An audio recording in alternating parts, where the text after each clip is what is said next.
గుండెపోటుతో అత్త గుండెపోటుతో ఆమె మరణాన్ని తట్టుకోలేక కోడలి మృతి. గంటల వ్యవధిలో ఇద్దరి మరణం. యాదాద్రి జిల్లాలో ఘటన.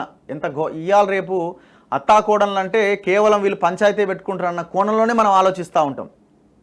అత్తా కోడలు అనగానే మీ ఇద్దరి మధ్య గొడవలు ఉన్నాయన్న కోణంలోనే మనం ఆలోచిస్తాం. కానీ ఎంత ప్రేమ చూడండి.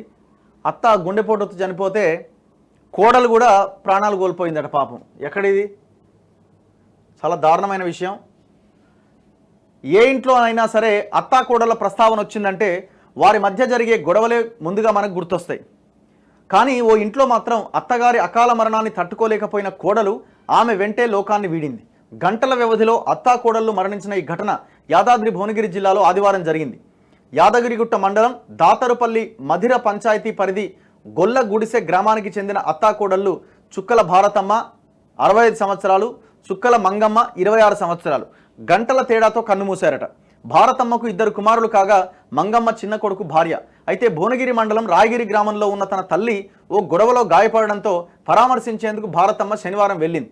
రాత్రి అక్కడే నిద్రించింది. అయితే ఆదివారం ఉదయం 4 గంటల సమయంలో భారతమ్మకు గుండెపోటు వచ్చింది. భారతమ్మ మృతదేహాన్ని వెంటనే స్వగ్రామం గొల్ల గుడిసెకు తరలించారు. అయితే భారతమ్మ మృతదేహం వద్ద ఏడుస్తున్న మంగమ్మ ఒక్కసారిగా తీవ్ర అస్వస్థతకు గురైంది. ఆసుపత్రికి తరలిస్తుండగా మార్గ మధ్యలోనే కన్నుమూసింది. గంటల వ్యవధిలో ఇద్దరూ మరణించడంతో ఆ ఇంట్లో తీవ్ర విషాదం అలుముకుంది. 26 years పాప అమ్మాయి.